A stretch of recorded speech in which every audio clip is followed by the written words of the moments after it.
ایاک نعبدو و ایاک نستعین دیکھنے اور سننے والے محب وطن پاکستانیوں کو السلام علیکم۔ پاکستان تحریک انصاف نے ٹکٹ دینے کے حوالے سے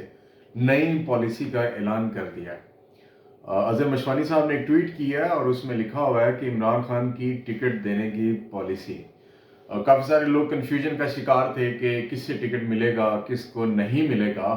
اور کیا کرائٹیریا ہوگا۔ بہت سارے لوگ یہ سمجھ رہے تھے کہ صرف وکلا کو ٹکٹ دیے جائیں گے پنجاب میں، لیکن کہانی تھوڑی سی مختلف ہے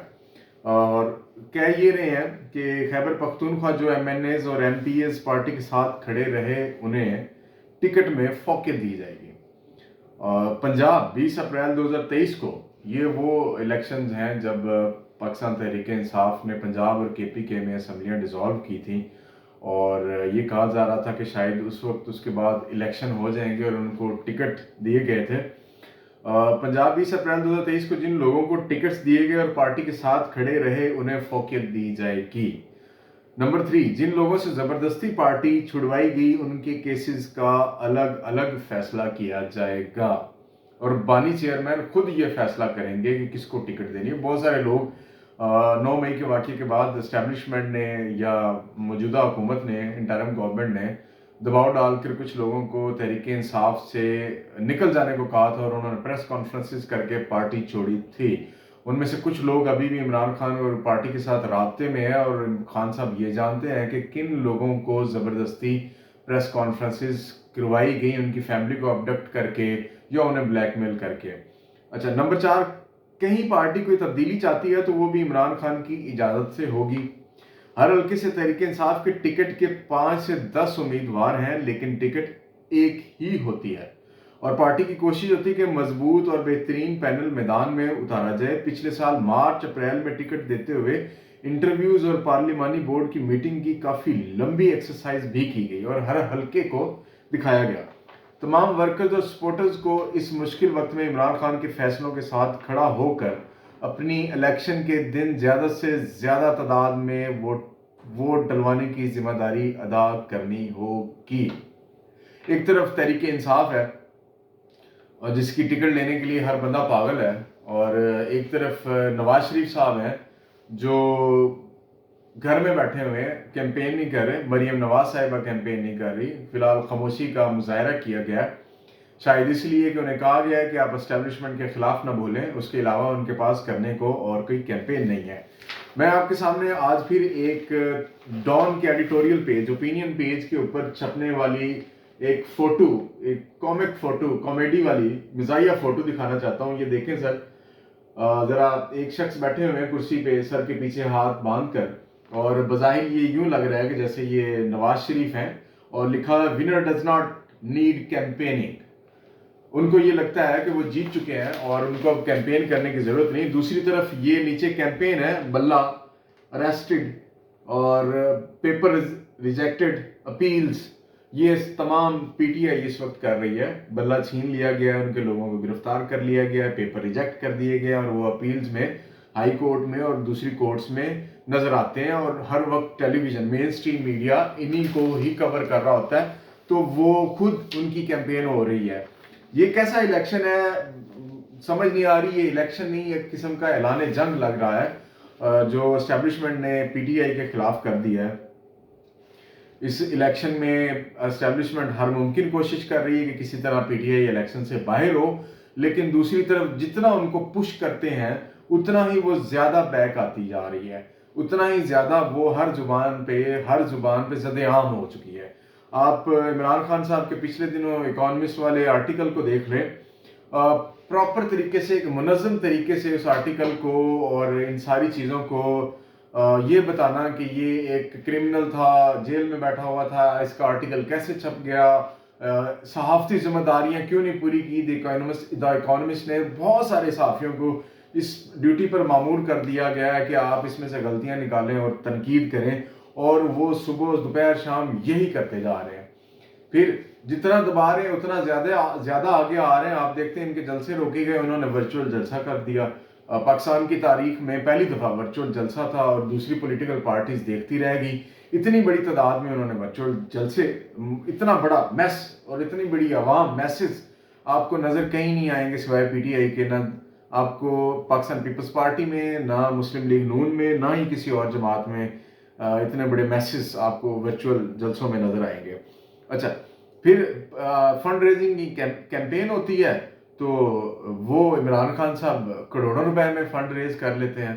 اور باقی پولیٹیکل پارٹیز ان کے مقابلے میں دیکھیں تو ابھی تک کچھ نہیں کر پائی۔ اور ان کے اگر ٹیکسز کا اندازہ لگائیں، ایک طرف پاکستان تحریک انصاف ہے جو کروڑوں میں فنڈ اکٹھا کرتی ہے، اور دوسری طرف مسلم لیگ نون کے قائد نواز شریف ہیں جن کا صرف 8300 روپے انکم ٹیکس ہے۔ اندازہ لگائیں آپ اس بات کا کہ بیرون سب سے زیادہ پاکستان میں بیرون ملک اگر کسی کی جائیدادیں ہیں تو وہ شریف فیملی کی ہیں، اور ان کا ٹیکس نواز شریف صاحب کا صرف 8300 روپے ہے۔ حیرت ہوتی ہے۔ اچھا، اب ان کے لیے ایک اور پریشانی بن گئی ہے حاکم وقت کے لیے۔ انہوں نے کہا جی کہ میں یہ آرٹیکل جو میں نے لکھوایا ہے یا لکھا گیا اکانومسٹ میں، وہ میں نے ڈکٹیٹ کیا تھا، اس کے بعد وہ آرٹیکل لکھ لیا گیا۔ لوگوں نے شاید کہا کہ آرٹیفیشل انٹیلیجنس کے تھرو لکھوایا گیا، نہیں آرٹیفیشل انٹیلیجنس نہیں، جہاں تک مجھے سمجھ آئی ہے یہ یا پتہ چلا جو رائٹنگ ایکسپریشن ہے وہ رؤف صاحب کا ہے، رؤف حسن صاحب کا، شاید ان کو ڈکٹیٹ کیا گیا وکیل کے تھرو، اور انہوں نے اس آرٹیکل کو لکھ کے بھیج دیا ہوگا۔ اور ان کے پاس ویسے بھی امریکہ میں بہت بڑی لابنگ فرمز ہیں اور پی آر کیمپین کی فرمز ہیں جو کر رہی ہیں تحریک انصاف کے لیے کام، تو ان کے لیے کوئی مشکل نہیں ہے یہ آرٹیکل چھپوانا۔ تو جب اے آئی کا ذکر آیا تو خان صاحب نے آج پھر کہہ دیا کہ جی آپ جلدی میرا ورچوئل خطاب بھی دیکھیں گے یا آرٹیفیشل انٹیلیجنس کا خطاب بھی دیکھیں گے۔ تو ایک طرف خان صاحب اس طرح ان کو پکڑا گیا، ان کی پارٹی کو دبایا جا رہا تھا، دوسری طرف خان صاحب اپنی پالیسیز کے ساتھ بالکل کلیئر اور واضح طور پہ سامنے آ رہے ہیں کہ وہ کس طرح جیل میں بیٹھے ہوئے ان سے زیادہ طاقتور ہیں اور ان سے زیادہ بہتر کمپین کر رہے ہیں الیکشن کے لیے۔ اور دوسرا یہ کہ کل کے فیصلے کے بعد یہ ثابت ہو گیا ہے کہ جناب اب سپریم کورٹ کا کوئی فیصلہ ہمیشہ کے لیے قائم نہیں رہ سکتا۔ جو فیصلہ کیا جاتا ہے وہ وقت کے اور ضرورت کے تحت، نظریہ ضرورت کے تحت ایک فیصلہ کیا جاتا ہے، اور اس کو کچھ سال بعد یا 2 سال، 5 سال، 10 سال بعد اس فیصلے کی سپریم کورٹ کی جانب سے نئی انٹرپریٹیشن آ جاتی ہے۔ اور کل ہم نے یہی دیکھا، فیصلہ اچھا ہے، خوش آئندہ آنے والے وقت میں اس کا فائدہ بہت ساری سیاسی جماعتوں کو ہوگا، لیکن اس کے کمپیریٹیولی آپ یہ بھی تو دیکھیں کہ level playing field Imran Khan صاحب نے ان کی پارٹی کو دینے کی بجائے نیب کے قوانین میں نااہلی 10 سال کے لیے رکھ دی ہے۔ خان صاحب کو 10 سال کے لیے وہاں سے نااہل کروا دیا جائے گا، اور ادھر نواز شریف صاحب کو الیکشن کے لیے سپیس دی جائے گی۔ اچھا جی، اب آتے ہیں سرویز کی جانب۔ آج صبح سے غریدہ فاروقی صاحبہ لاہور میں ان کی ایک ویڈیو وائرل ہوئی ہے، وہ کچھ دکانداروں کو اور کچھ لوگوں سے بات کر رہی ہیں اور بتا رہی ہیں کہ سروے میں یہ کرنا ہے، اور ہم نے پاکستان مسلم لیگ نون کو برتری دلوانی ہے، تو وہ لوگوں سے بات چیت کر رہی ہیں، آپ یہ کہیے گا، آپ اس طرح کہیے گا، اتنے لوگوں کو اس طرح بلا لیں، اور یہ ساری چیزیں۔ اس کے علاوہ ان کا ایک پچھلا سروے راول پنڈی والا جو ٹیلی ویژن پہ چلا ہے، میں وہ ایک دفعہ آپ کو دکھانا چاہتا ہوں، پھر میں اس کا پوسٹ مارٹم کر کے آپ کو بتاتا ہوں کہ وہ سروے غلط کیوں ہے اور غریدہ فاروقی صاحب نے ایسا سروے کیوں کیا۔ ناظرین، یہ سروے ہے NA56 راول پنڈی کا مقابلہ، اور یہ راول پنڈی کا فیصلہ اب صرف شیئر، یہ انہوں نے کیپشن دی، حالانکہ یہ ایک آزاد جرنلسٹ ہیں اور اپنے آپ کو انڈیپینڈنٹ جرنلسٹ کہتی ہیں، لیکن آپ دیکھ سکتے ہیں کہ انہوں نے کیا لکھا ہوا ہے۔ اچھا، اس میں آپ یہ دیکھیں کہ مسلم لیگ نون کو انہوں نے 69.3%، اور اس کے ساتھ AML اور تحریک انصاف، پاکستان تحریک انصاف عوامی مسلم لیگ شیخ رشید صاحب کی پارٹی ہے 10.9۔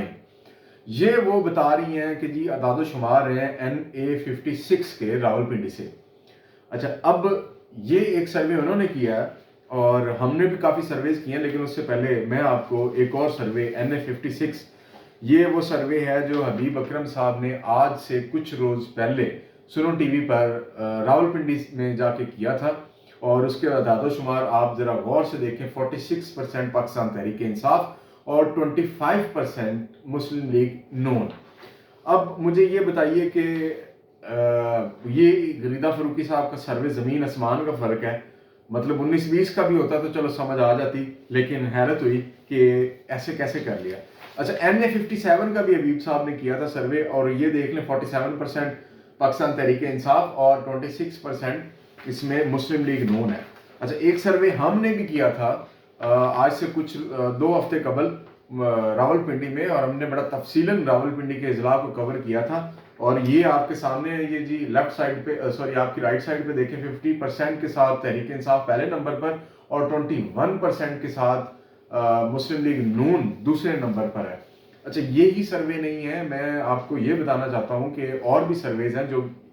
ٹائم کی وجہ سے میں نے آپ کے سامنے رکھے, لیکن زبانی بتا دیتا ہوں. اور اس میں 11 اور وسیم بدامی صاحب نے سروے کیا, اردو پوائنٹ اور دوسرے انڈیپینڈنٹ نیوز چینلز ہیں وہ بھی سروے کرتے ہیں, لیکن ان کے مقابلے میں 3-4 اور چینل بھی ہیں جس میں سما ہے,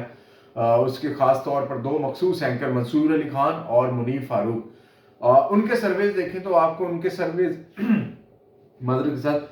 اس سروے سے غریدہ فاروقی کے سروے سے تھوڑے سے بہتر ہوں گے, لیکن وہ بھی یہی پریزنٹ کرنے کی کوشش کر رہے ہیں کہ یہاں پہ مسلم لیگ نون کا ووٹ ہے, پاکستان تحریک انصاف کا ووٹ نہیں ہے. میں یہ نہیں کہہ رہا کہ پاکستان تحریک انصاف کا ووٹ نہیں ہے وہاں پہ یا زیادہ ہونا چاہیے, انہوں نے کیوں کم دکھایا. میں یہ کہہ رہا ہوں کہ اگر آپ صحافی ہیں, اپنے آپ کو صحافی کہتے ہیں, تو پھر آپ نیوٹرل ہو کے وہاں سے سرویز کریں, اور جو رزلٹ آتے ہیں ان کو منور کیے بغیر, مینیپولیٹ کیے بغیر اور اس کو فیبریکیٹ کیے بغیر آپ پبلش کریں, تو آپ کے سامنے سچ کا سچ اور پانی کا پانی ہو جائے گا. میرا خیال ہے ان کے لیے پانی نہیں ہوگا, کیونکہ شاید یہ پانی دیکھ کے وہاں سے نکل جائیں, چلو بھر والا حساب نہیں ہوگا. اجازت دیجیے, اللہ حافظ.